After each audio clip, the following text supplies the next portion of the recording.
What's up guys, I'm really excited today because today's Being Golf ruler is Alexander, and obviously for complete bias reasons this is awesome. If I ever do win Worlds or they ever make me into a card, I'm definitely picking this as my ruler because it would be awesome to just have my own card.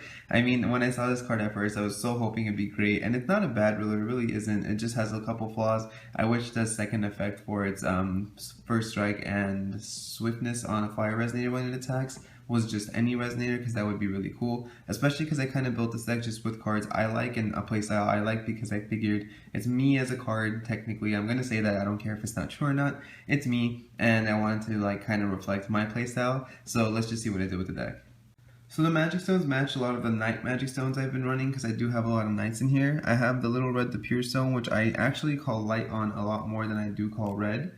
4 magic stone of heat ray, and 5 magic stone of just light.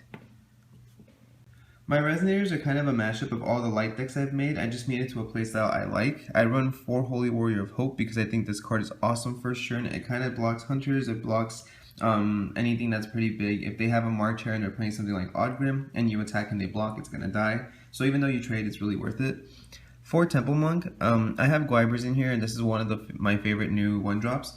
My main reason why I like this card is because I like life as a resource. I like the idea that they have to not only answer to this card, because if they don't it's going to block, but they now have to also answer to the 400 life I gain. And even though it doesn't seem necessary, the later you drag out a duel with this deck, the longer it'll actually be in your favor, because it has a really good mid game.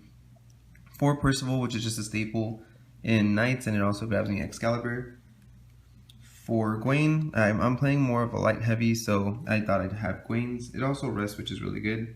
I still run 4 Lancelot though, because I don't mind having these later game. If I need anything strong mid game, I could just deactivate Alexander because she does have swiftness, so it's really great.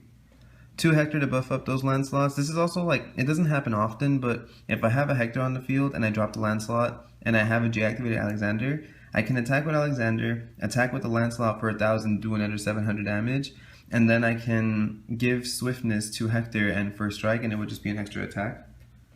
1 Galahad just for the heals. Like I said, I really like life as a resource. 1 Grim, which you saw in my other light deck. I like being able to pump up Lancelot while having a main deck answer to something like Mephistopheles. And 4 Guiber because I have 12 1-drops and I really like this card. I think it's really great. And even if you make it cost 3 with just 1 1-drop, if you're dropping a 1-drop and this on turn 4, I think that's a really strong play. For the spells, I run 4 Excalibur.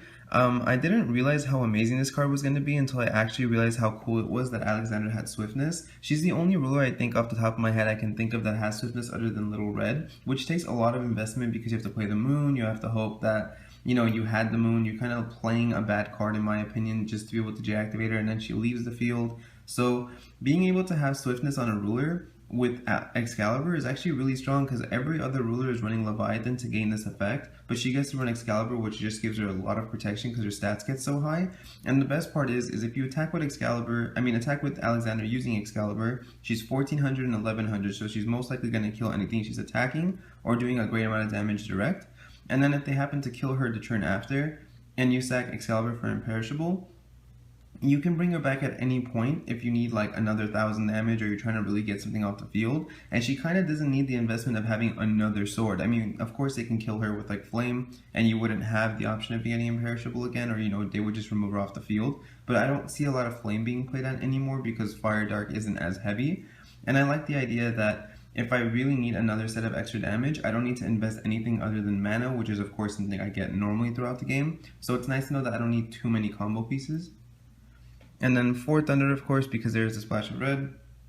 And 4 Justice Godsword because I really want to get to my mid game, which is strong, and I want to stop the early game as much as I can. For my side deck, I sided 2 Little Prince against anything that's rush or burn heavy. I actually like this card against Light Rush too, because I've noticed Light Rush is getting pretty popular. 2 Blessed Holy Wolf just because I didn't want to run Dream of Juliet in this deck. I don't know why, but I felt like having more beat sticks would be great. So if I go against anything that's like a rogue deck that uses a bunch of additions, I decided to put this in instead. 2 Able because, like I said, in all my light decks, I like having 2-sided Ables. It takes care of like elves or anything that swarms. 2 Tristan. I actually just put Tristan in here because I have the Gwaines. I thought, you know, it comes out with 800 and if it attacks it'll be 900, but I don't like it in main deck, so I just decided to side it. 4 Susanoo, which I just think is mandatory. I keep saying this every single time I show this card. 2 Ghost Flame because I love Ghost Flame. I've been running this in most of my fire decks just because I think it's a really great card. And 1 Ragnarok, which doesn't really have any reason to be in here. I just really like Ragnarok, so I figured if I have 1 slot, I might as well throw it in. On the off chance I do equip Alexander with Ragnarok, I'll just start being a total weeboo and start like talking fake Japanese and just like attacking people with it and like screaming stuff just because I think that's awesome. So yeah. So that was Alexander's deck profile. If you guys have any questions or suggestions, please feel free to leave a comment in the comment section below. I put a giant Facebook post yesterday thanking everyone because I recently hit 1,000 subs. For those of you who didn't see the post, I'm truly grateful to all of you for watching my videos. You guys really do help me keep going. I'm not trying to be cheesy or anything. It really does mean a lot. The support I get from you guys means everything. It's the reason why I keep posting daily and why I try so hard to bring you guys all the content. And if you haven't subscribed yet, make sure you do so you have more content coming your way. And I will catch you guys next time.